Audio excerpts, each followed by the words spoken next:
दोस्तों आज के इस वीडियो में हम लोग top 80 plus GK questions cover करने वाले हैं जो कि आपके यूपी होम गार्ड एग्जाम के लिए वेरी इंपॉर्टेंट होगा। तो इस वीडियो को आप लोग ध्यान से देखिएगा। टोटल 80 प्लस जीके क्वेश्चंस जो हैं हम इस वीडियो में देखने वाले हैं और किसी भी क्वेश्चन का आंसर आप पहले से जानते होंगे तो कॉमेंट कीजिएगा। सारे के सारे क्वेश्चन प्रीवियस एग्जाम में भी पूछे जा चुके हैं, तो वीडियो को बड़े ही ध्यान से देखिएगा। मोस्ट इंपॉर्टेंट क्वेश्चन होंगे सबके सब। देखिए इस वीडियो में आपका पहला सवाल है, सत्याग्रह आश्रम का असली नाम क्या है। दोस्तों सत्याग्रह आश्रम का असली नाम जो है इनमें से हो जाएगा साबरमती आश्रम। ऑप्शन नंबर सी बिल्कुल इसे जवाब कीजिएगा, साबरमती आश्रम। देखिए आपका अगला सवाल है, भारत में सबसे अधिक कहाँ सौर ऊर्जा उत्पादन होती है। तो सबसे ज़्यादा सौर ऊर्जा का उत्पादन जो है यह होती है राजस्थान राज्य में। ऑप्शन नंबर ए बिल्कुल इसे जवाब कीजिएगा, राजस्थान राज्य में। देखिए आपका अगला सवाल, मैथेरन नामक हिल स्टेशन कहाँ पर स्थित है। फटाफट कमेंट कीजिए, मध्य प्रदेश, मणिपुर, केरल या फिर महाराष्ट्र में। तो माथेरन नामक जो हिल स्टेशन है यह स्थित है महाराष्ट्र में। ऑप्शन नंबर डी बिल्कुल इसे जवाब कीजिएगा, महाराष्ट्र में। चलिए अगले सवाल, भारत में अज्ञात सैनिकों का स्मारक कौन है।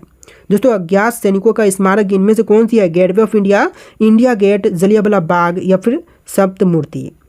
तो इसका बिल्कुल सही जवाब कीजिएगा, option number B India gate, जो कि भारत में अज्ञात सैनिकों का स्मारक है। देखिए आपका अगला सवाल है, भारत का राष्ट्रीय युद्ध स्मारक कहाँ पर स्थित है। दोस्तों राष्ट्रीय युद्ध स्मारक की बात करें तो यह स्थित है नई दिल्ली में। ऑप्शन नंबर डी बिल्कुल सही जवाब कीजिएगा, नई दिल्ली में। देखिए अगला सवाल, जवाहरलाल नेहरू विश्वविद्यालय कहाँ पर स्थित है। दोस्तों जवाहरलाल नेहरू विश्वविद्यालय की बात करें तो यह नई दिल्ली में स्थित है। ऑप्शन नंबर सी बिल्कुल सही जवाब है, नई दिल्ली में। चलिए आपका अगला सवाल, जवाहर सुरंग किस राज्य केंद्र शासित प्रदेश में है। हिमाचल प्रदेश, जम्मू कश्मीर, उत्तराखंड या फिर गोवा में। तो देखिए यह जो जवाहर सुरंग है यह स्थित है जम्मू कश्मीर केंद्र शासित प्रदेश में, यानी ऑप्शन नंबर बी बिल्कुल सही जवाब कीजिएगा।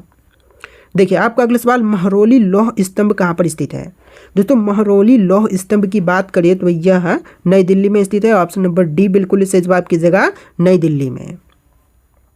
देखिए आपका अगला सवाल, डायमंड हार्बर और सॉल्ट लेक सिटी कहाँ पर स्थित है। तो डायमंड हार्बर और सॉल्ट लेक सिटी की बात करें तो यह कोलकाता शहर में स्थित है। ऑप्शन नंबर ए बिल्कुल सही जवाब कीजिएगा, कोलकाता में। देखिए आपका अगला सवाल, खुदाबख्श ओरिएंटल पब्लिक लाइब्रेरी कहाँ पर स्थित है। तो यह लाइब्रेरी जो है स्थित है पटना में। ऑप्शन नंबर डी बिल्कुल सही जवाब कीजिएगा, पटना में। चलिए अगला सवाल, डलहौजी पर्वतीय सैरगाह किस राज्य में स्थित है। तो डलहौजी पर्वतीय सैरगाह जो है यह स्थित है ऑप्शन नंबर का सी हिमाचल प्रदेश राज्य में, यानी कि आपका आंसर क्या होगा, ऑप्शन नंबर सी हिमाचल प्रदेश बिल्कुल सही जवाब है। देखिए क्वेश्चन नंबर 12 है, कृष्ण राज सागर कहाँ पर स्थित है। दोस्तों कृष्ण राज सागर की बात करें तो यह कोटा में स्थित है, सॉरी कोटा नहीं होगा, यह मैसूर में स्थित है। ऑप्शन नंबर ए बिल्कुल सही जवाब कीजिएगा, कृष्ण राज सागर जो है यह मैसूर में स्थित है। ऑप्शन नंबर ए बिल्कुल सही जवाब है। देखिए क्वेश्चन नंबर 13 है, भारत में प्राचीनतम तारामंडल ग्रह कहाँ है। तो प्राचीनतम तारामंडल ग्रह यह कोलकाता में स्थित है। ऑप्शन नंबर ए बिल्कुल सही जवाब कीजिएगा, कोलकाता में। चलिए अगला सवाल, श्री अरबिंदो आश्रम स्थित है कहाँ पर। तो श्री अरबिंदो आश्रम कीजिएगा ऑप्शन नंबर डी पांडुचेरी में, यानी कि आंसर क्या होगा, ऑप्शन नंबर डी पांडुचेरी, जो कि श्री अरबिंदो आश्रम स्थित है। देखिए आपका अगला सवाल, भारत का पहला ओपन रॉक संग्रहालय किस शहर में स्थित है। हैदराबाद, वाराणसी, चेन्नई या फिर मैसूर में। तो पहला ओपन रॉक संग्रहालय स्थित है हैदराबाद में। ऑप्शन ए बिल्कुल सही जवाब कीजिएगा, हैदराबाद में। यूपी होमगार्ड एग्जाम के लिए वेरी इंपॉर्टेंट क्वेश्चन है, वीडियो को ध्यान से देख के वीडियो को लाइक कर लीजिएगा। देखिए आपका अगला सवाल है, लैंसडाउन पर्वतीय नगर किस राज्य में स्थित है। तो लैंसडाउन पर्वतीय नगर की बात करें तो यह उत्तराखंड राज्य में स्थित है। ऑप्शन बी बिल्कुल सही जवाब कीजिएगा, उत्तराखंड में। चलिए आपका अगला सवाल, विनोबा भावे द्वारा स्थापित पवनार आश्रम किस राज्य में स्थित है। तो विनोबा भावे द्वारा स्थापित जो पवनार आश्रम है यह स्थित है महाराष्ट्र में। ऑप्शन नंबर ए बिल्कुल सही जवाब कीजिएगा, महाराष्ट्र में। चलिए आपका अगला सवाल, प्रख्यात सांस्कृतिक केंद्र भारत भवन कहाँ पर स्थित है। तो भारत भवन जो है ये इनमें से कहाँ पर है, नई दिल्ली, लखनऊ, भोपाल या फिर पटना में। तो इसका बिल्कुल सही जवाब कीजिएगा, भोपाल। ऑप्शन नंबर सी बिल्कुल सही जवाब है, भोपाल में स्थित है सांस्कृतिक केंद्र भारत भवन। चलिए अगला सवाल, पर्वतीय नगर मंसूरी किस राज्य में स्थित है। यूपी, उत्तराखंड, हिमाचल प्रदेश या फिर मध्य प्रदेश। तो जो पर्वतीय नगर मंसूरी है यह स्थित है उत्तराखंड में। ऑप्शन नंबर बी बिल्कुल सही जवाब कीजिएगा, उत्तराखंड में। चलिए अगला सवाल, इलाहाबाद स्थित अल्फ्रेड पार्क किसकी शहादत के लिए प्रसिद्ध है? बताइए फटाफट कमेंट कीजिए कौन सी, गणेश शंकर विद्यार्थी, चंद्रशेखर आजाद, राम प्रसाद बिस्मिल या फिर अशफाक उल्लाह खान के लिए। तो अल्फ्रेड पार्क जो है यह प्रख्यात है, प्रसिद्ध है चंद्रशेखर आजाद की शहादत के लिए, यानी कि ऑप्शन नंबर बी बिल्कुल सही जवाब कीजिएगा, चंद्रशेखर आजाद। देखिए क्वेश्चन नंबर 21 है, विद्यासागर सेतु कहाँ पर स्थित है? दोस्तों विद्यासागर सेतु जो है यह कोलकाता में स्थित है, ऑप्शन नंबर सी बिल्कुल सही जवाब कीजिएगा, कोलकाता में। चलिए आपका अगला सवाल, विश्व का सबसे ऊंचा कहा जाने वाला विश्व शांति स्तूप बिहार में कहाँ पर है? तो विश्व शांति स्तूप बिहार में है और यह राजगीर में है, ऑप्शन नंबर सी बिल्कुल सही जवाब कीजिएगा, राजगीर में। देखिए नेक्स्ट क्वेश्चन, भारत की सिलिकॉन घाटी कहाँ स्थित है? तो सिलिकॉन घाटी की बात करें तो यह स्थित है बेंगलुरु में, ऑप्शन नंबर डी बिल्कुल सही जवाब कीजिएगा, बेंगलुरु में। चलिए क्वेश्चन नंबर 24 है, भारत में सबसे योजनाबद्ध बसा हुआ शहर कौन सा है? तो सबसे योजनाबद्ध बसा हुआ शहर इनमें से बजाएगा चंडीगढ़, ऑप्शन नंबर सी बिल्कुल सही जवाब कीजिएगा, चंडीगढ़ जो कि सबसे ज़्यादा योजनाबद्ध बसा हुआ शहर है। देखिए क्वेश्चन नंबर 25 है, स्टैचू ऑफ यूनिटी का संबंध किससे है? दोस्तों स्टैचू ऑफ यूनिटी का संबंध की बात करें तो इनमें से बजाएंगे सरदार वल्लभ भाई पटेल से, ऑप्शन ए बिल्कुल सही जवाब कीजिएगा, सरदार वल्लभ भाई पटेल से संबंधित है स्टैचू ऑफ यूनिटी। देखिए आपका अगला सवाल, चंडीगढ़ का खुला हाथ स्मारक किसके द्वारा डिजाइन किया गया था? तो चंडीगढ़ का जो खुला हाथ स्मारक है इसका डिजाइन करने वाले कार्बुजियर हो जाएंगे, ऑप्शन नंबर ए बिल्कुल सही जवाब है, कार्बुजियर।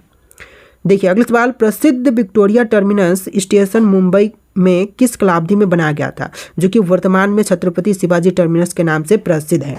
तो यह बनाई गई थी 1878 से लेकर के 88 के बीच में, यानी कि ऑप्शन नंबर ए बिल्कुल सही जवाब कीजिएगा। चलिए नेक्स्ट क्वेश्चन देखते हैं, क्वेश्चन नंबर 28, भारत का प्रथम कागज रहित समाचार पत्र द न्यूज टुडे कब शुरू हुआ था? तो पहली समाचार पत्र जो कि कागज रहित थी तो इसकी शुरुआत हुआ था 3 जनवरी 2001 में, ऑप्शन नंबर सी बिल्कुल सही जवाब कीजिएगा, 3 जनवरी 2001 में। देखिए आपका अगला सवाल, आकाश का रंग नीला क्यों दिखाई देता है? देखिए आकाश का रंग नीला जो है यह दिखाई देती है प्रकाश का प्रकीर्णन के कारण से, ऑप्शन नंबर बी बिल्कुल सही जवाब कीजिएगा, प्रकाश का प्रकीर्णन के कारण से। देखिए क्वेश्चन नंबर 30 है, नाइट्रिक अम्ल किस धातु पर असर नहीं होता है? तो नाइट्रिक अम्ल का जो है असर इनमें से नहीं होती है सोना पर, ऑप्शन नंबर सी बिल्कुल सही जवाब कीजिएगा, सोने पर। इस वीडियो में टोटल 80+ जीके क्वेश्चंस हम लोग कवर कर रहे हैं जो कि आपके यूपी होमगार्ड एग्जाम के लिए वेरी वेरी इंपॉर्टेंट होगा। तो इस वीडियो को आप लोग लाइक कर दीजिएगा, लाइक किए बगैर वीडियो को मत देखिए, वीडियो को लाइक कीजिए आप लोग पहले। चलिए अगला सवाल देखते हैं, निकट दृष्टि वाले लोग किस लेंस का प्रयोग करते हैं? दोस्तों निकट दृष्टि वाले लोग जो हैं यह प्रयोग करते हैं अवतल लेंस का, ऑप्शन नंबर बी बिल्कुल सही जवाब रहेगा, अवतल लेंस प्रयोग करते हैं निकट दृष्टि वाले लोग।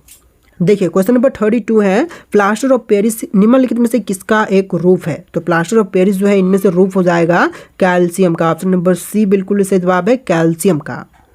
चलिए क्वेश्चन नंबर 33 है, नमक को बर्फ के साथ मिलने से हिमांक घटता है या फिर बढ़ता है?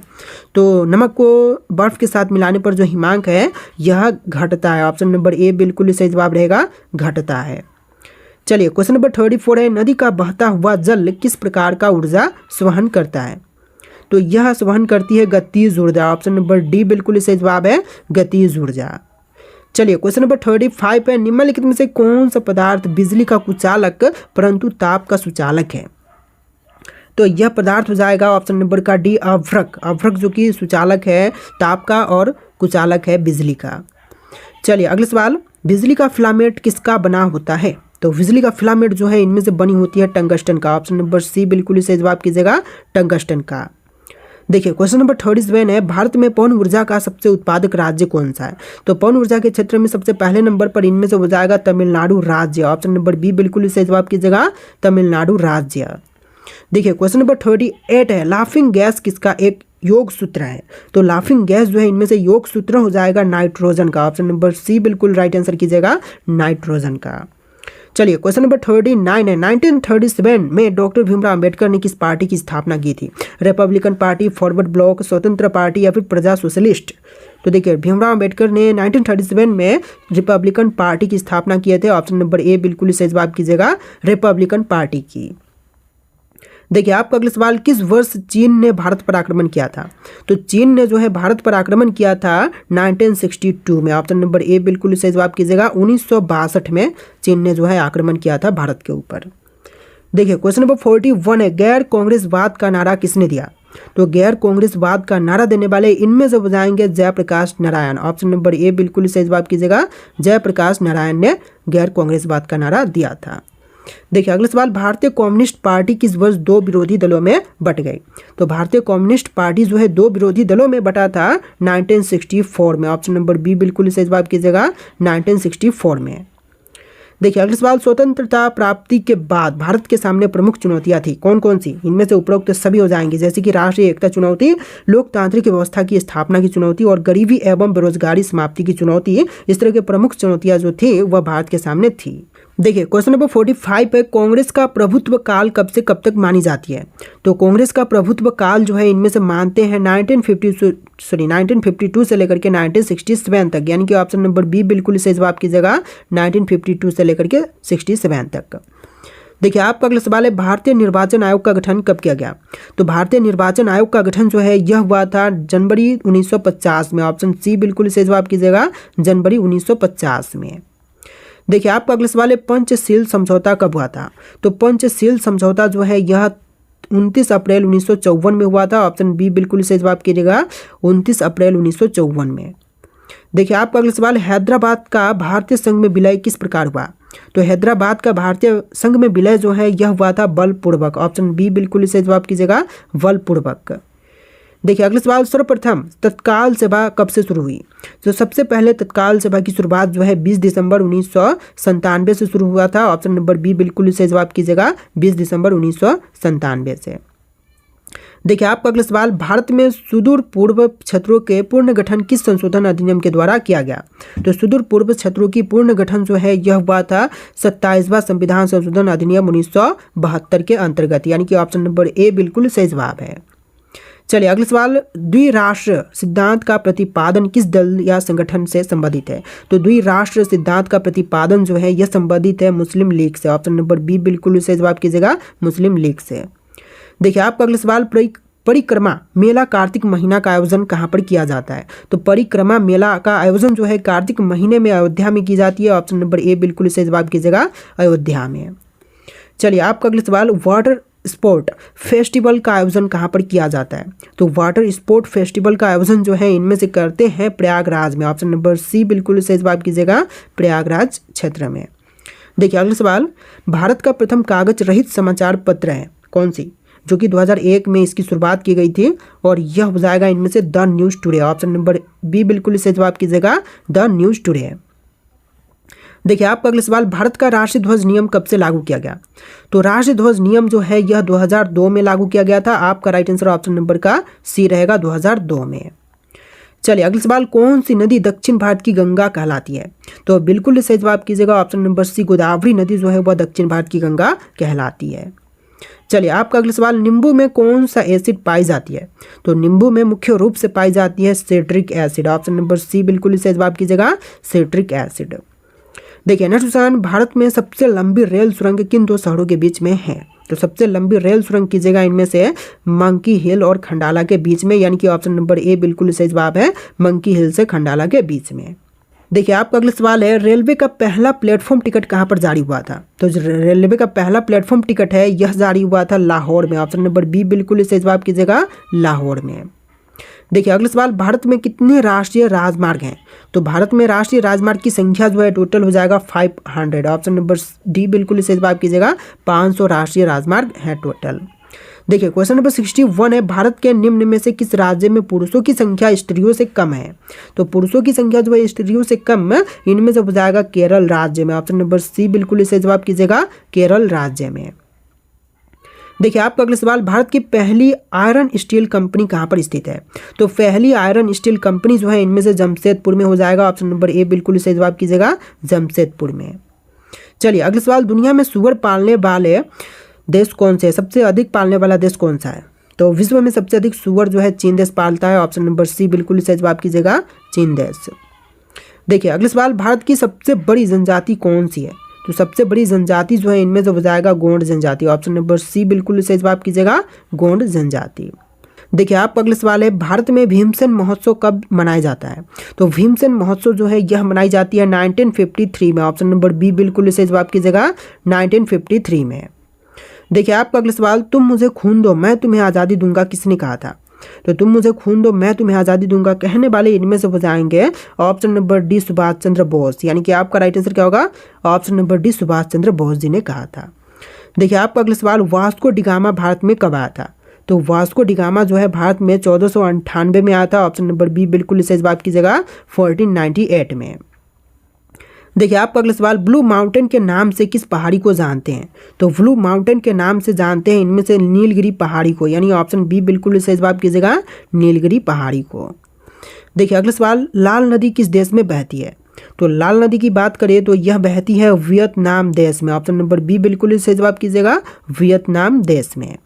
देखिए क्वेश्चन नंबर 70 है, भारतीय मुद्रा का नाम रुपया किसने रखा था? तो भारतीय मुद्रा का नाम रुपया रखने वाले जो हैं इनमें से हो जाएंगे शेरशाह। ऑप्शन नंबर ए बिल्कुल सही जवाब कीजिएगा, शेरशाह ने भारतीय मुद्रा का नाम रुपया रखा था। देखिए क्वेश्चन नंबर 71 है, उगते सूर्य की भूमि किस देश को कहते हैं? तो उगते हुए सूर्य की भूमि जो है इनमें से कहते हैं जापान देश को, यानी कि ऑप्शन नंबर बी बिल्कुल सही जवाब कीजिएगा, जापान देश को। देखिए क्वेश्चन नंबर 72 है, तिरंगे पर अशोक चक्र किसने लगवाया था? तो तिरंगे पर अशोक चक्र लगवाने वाले इनमें से हो जाएंगे Bhimrao Ambedkar. Option number A बिल्कुल सही जवाब कीजिएगा, भीमराव अंबेडकर। देखिए आपका अगला सवाल, महाभारत का बांग्ला में अनुवाद किस सुल्तान ने करे?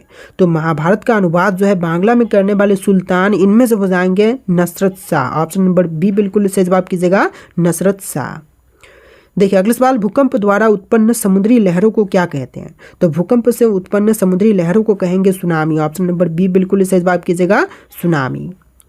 देखिए क्वेश्चन नंबर 75 है, भारत में हाथी परियोजना कब शुरू किया गया? तो हाथी परियोजना की शुरुआत जो है यह हुआ था 1992 में। ऑप्शन सी बिल्कुल सही जवाब कीजिएगा, 1992 में। देखिए आपका अगला सवाल, विश्व में महाद्वीपों की संख्या कुल कितनी है? तो विश्व में महाद्वीपों की संख्या जो है टोटल 7 है। ऑप्शन नंबर सी बिल्कुल सही जवाब कीजिएगा। चलिए अगला सवाल, कोयला किस प्रकार की चट्टानों में पाई जाती है? तो कोयला जो होती हैं यह पाई जाती हैं अवसादी चट्टान में। ऑप्शन नंबर बी बिल्कुल सही जवाब कीजिएगा, अवसादी चट्टान में। देखिए आपका अगला सवाल, किस देश ने सर्वप्रथम कागज बनाना प्रारंभ किया?